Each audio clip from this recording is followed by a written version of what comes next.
As I gazed upon my base full of incomplete projects, I realized that in order to progress any further, I needed to build a fully automated iron farm, because why not? I quickly realized that because I'm a noob Minecraft builder, this was gonna take forever. However, that did not scare me away. Credit to Shulkercraft for making this easy to build. Yeah, we'll see about that.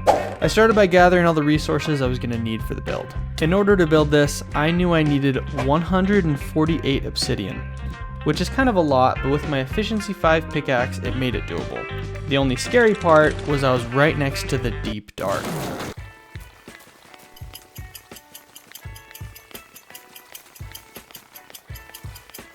After a few minutes, I gathered all the obsidian I needed and moved on to the next items.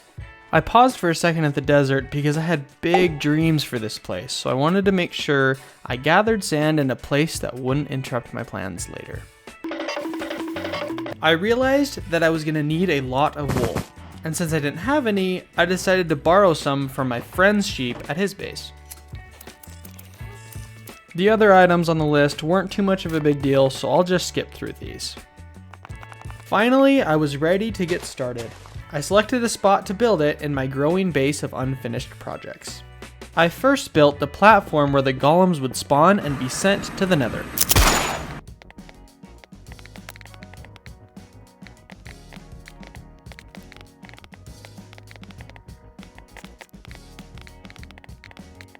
Yeah, I think that looks pretty good. I then finished the villagers' luxurious houses.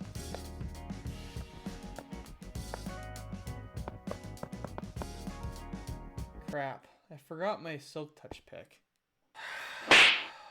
After a frustrating few hours, I finished off the build by completing the swimming pool for the zombies and lighting the portals.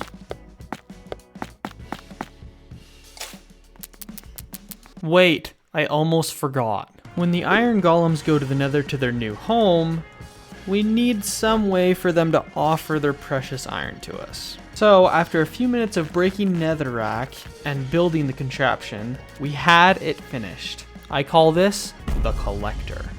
I honestly have no idea how nether portals work, so trying to make it to where I would get the portal relatively close to the iron farm was a nightmare. Bruh. And just like that, the easy part was completed. I figured that getting the zombies in their place would be easier than the villagers, so I started off by giving them the most original names I could think of and building a path to their swimming pool paradise. It only took a little bit of persuasion to get them in there. Nice. Then we met our match with the villagers. I started out by trying a boat and lead method I saw while researching, and that just didn't work. I ran back to my base to gather the materials and started building a rail from the village to my base. This went relatively smoothly, and I finally got the villagers in the hole. Instead of doing the smart thing and looking up what it takes to breed villagers, I just threw some carrots at them in hopes they would make a baby villager. Well, that didn't work. I was quickly humbled and scanned the internet for why it wasn't working.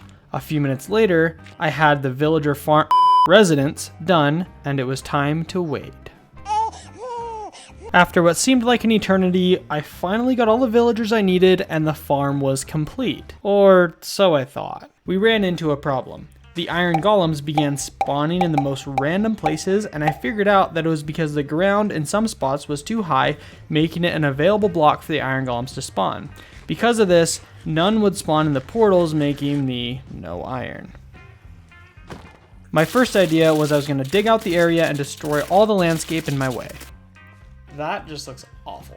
I didn't want to ruin my base, and honestly, I hated the look of the farm. It also made it to where I couldn't have my nether portal at my base, which sucked. So after a few more hours of work, I relocated the farm to a new area. This turned out to be much better in the long run because I'm also planning to build a massive mob farm, and I didn't want that to get in the way of my base either. This way I can AFK here with the iron farm and the mob farm right next to it, and it will accomplish both purposes. In the end, it finally worked and did exactly what I wanted it to. Also, there was a village close by, so I ended up just borrowing some villagers from there instead of making a track coming all the way from my base.